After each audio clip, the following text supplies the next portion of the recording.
June 14th, 1945, Camp Ruston, Louisiana. The afternoon heat presses down like a physical weight, turning the air thick and still beneath the canopy of southern pines. 37 German women stand in an uncertain cluster outside the mess hall, their Red Cross armbands faded and threadbare, their medical corps uniforms stained with the residue of retreat and surrender. Among them, Dietrich, a 26-year-old surgical nurse from Munich, clutches her empty metal canteen with trembling hands. She has not eaten a proper meal in 11 days, not since her field hospital unit was overrun near the Elbe River. The hollow ache in her stomach has become so familiar that she barely notices it anymore. What stops her breath now is not hunger, but something far more disorienting. The sound of American women's voices, clear and unhurried, calling them forward to receive food. She had expected many things in captivity. Interrogation, certainly. Confinement, without question. The cold efficiency of military processing, the harsh justice of victors over the vanquished. What she had not expected, what Nazi propaganda had never prepared her for, was the sight of American women in WAC uniforms emerging from the mess hall, carrying extra portions of food on metal trays, walking directly toward the German prisoners with expressions not of triumph or contempt, but of something that looked dangerously like concern. The cognitive dissonance is so complete that Anna's mind struggles to process what her eyes plainly see. Enemy soldiers, women like herself, offering to share their own rations without demand for gratitude, without visible hatred, without the theatrical cruelty that 12 years of Nazi ideology had promised would define their captors. This moment represents more than unexpected kindness. It embodies the collision between two fundamentally incompatible understandings of human nature and social obligation. Anna and her fellow nurses had been trained to see the world through the lens of racial hierarchy and national destiny, where compassion was a resource to be allocated according to ideological worth, where charity flowed downward from superior to inferior, and where enemies deserved only the minimum required by military necessity. The Geneva Convention was a legal framework, not a moral imperative.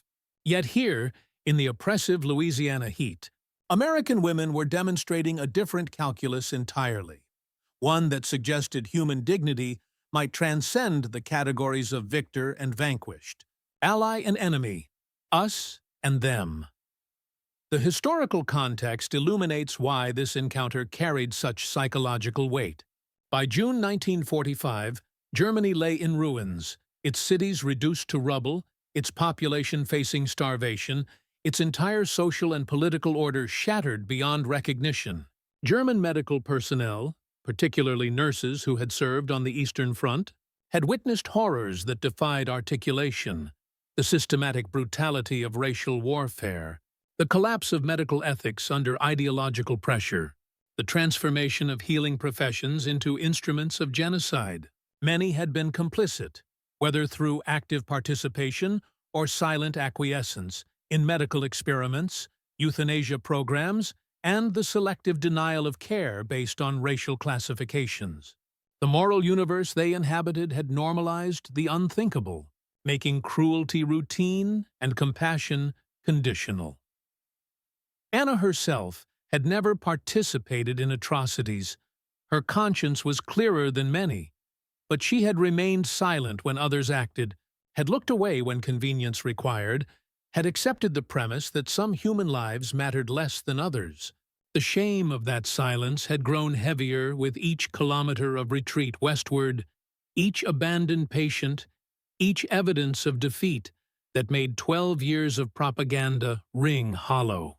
She had expected American captivity to deliver the judgment she knew she deserved, the harsh accounting that would match the harshness Germany had inflicted on others. Instead, she received a metal tray containing a sandwich made with real wheat bread, a portion of canned peaches, and a cup of genuine coffee, offered without ceremony by a woman who met her eyes with neither hatred nor pity, only matter-of-fact human recognition. The sandwich became the symbolic axis around which Anna's understanding of the world began to shift.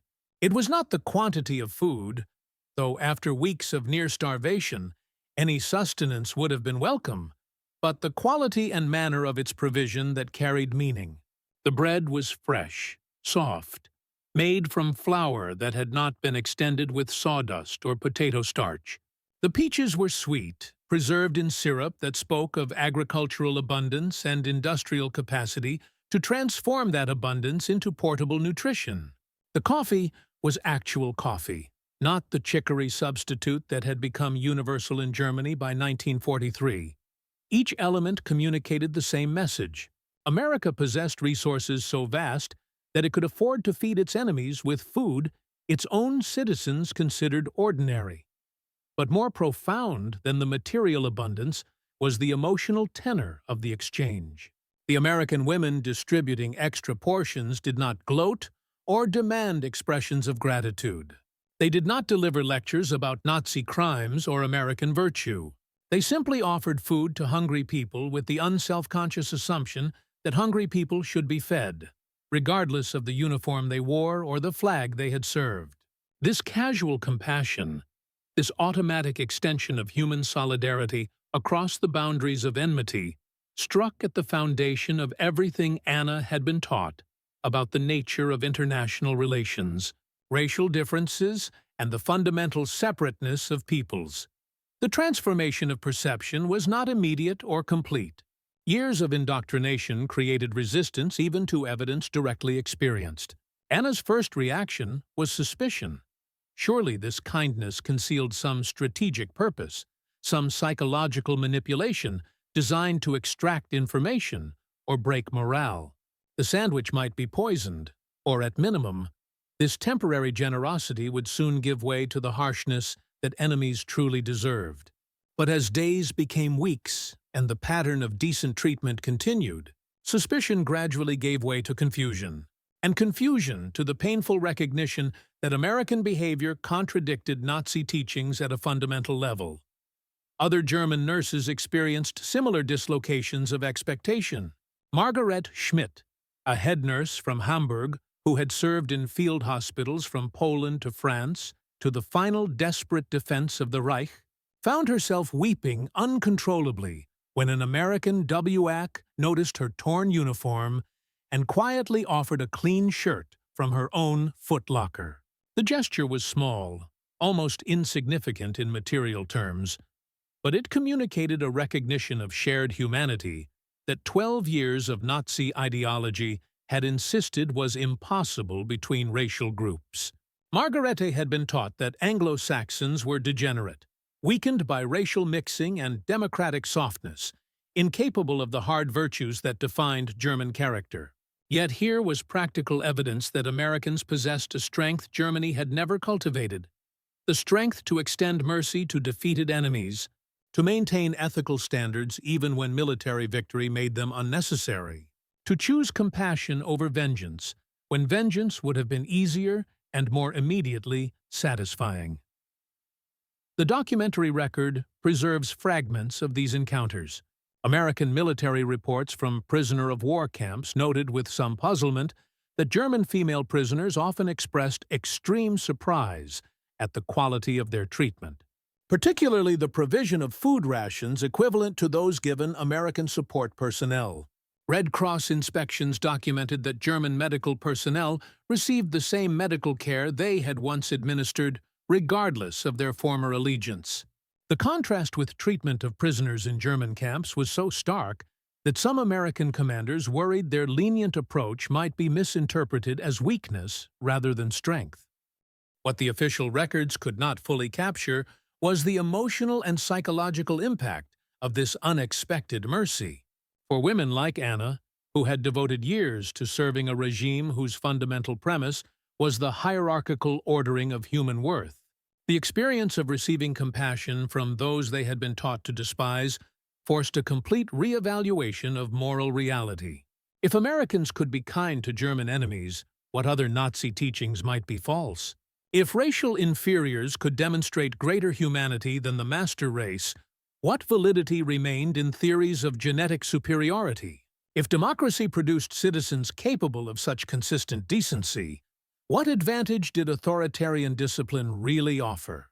The sandwich appeared again and again in Anna's memory, not as a single meal, but as a symbol of the possibility that human societies might be organized around different principles than those she had known. Each bite had carried messages she was only beginning to decode. That abundance could be shared rather than hoarded, that strength could manifest as mercy rather than domination, that former enemies might be transformed into something approaching equals through consistent application of ethical principle. The bread, so simple and ordinary, represented a society that valued the routine provision of adequate nutrition for all its people, including those who had recently fought against it. The sweetness of the peaches suggested a civilization that had not lost its taste for beauty and pleasure despite years of total war. The warmth of real coffee spoke to an industrial base so robust that it could afford luxuries even in peripheral applications far from home. As weeks passed and repatriation loomed, Anna found herself facing an uncomfortable truth. She had learned more about genuine strength from her captors than from 12 years of service to the Reich. The American women who had shared their rations without hatred had demonstrated a form of power that Nazi Germany had never understood, the power of ethical consistency, the strength that came from treating even enemies as human beings deserving of basic dignity. This was not weakness masked as kindness, but a different kind of toughness entirely, one that required more courage than the theatrical brutality that Nazi ideology had celebrated. The journey home to Germany in 1946 carried Anna back to a nation struggling to understand what it had become and what it might yet be. She returned carrying more than memories of American abundance. She carried an alternative vision of how human societies might organize themselves, how former enemies might rebuild relationships, how nations might move beyond cycles of revenge toward something approaching reconciliation. The lessons learned in a Louisiana prison camp would inform her work in post-war Germany, where she devoted herself to rebuilding medical institutions on foundations of universal human dignity rather than racial hierarchy. Epilogue. In the quiet moments of her later years, Anna Dietrich would often reflect on that afternoon in June 1945, when the world she thought she understood revealed itself to be something entirely different. The sandwich had been small, temporary, a gesture so minor that the American woman who offered it probably forgot the interaction within hours. Yet that small act of shared humanity had carried within it a revelation about the nature of true strength and genuine civilization. The measure of any society, she came to understand, was not found in its capacity for domination, but in its treatment of the powerless, including those who had recently been enemies. The test of character came not in victory's triumph, but in victory's mercy, not in the ability to inflict suffering, but in the choice to extend compassion even when vengeance would be easier.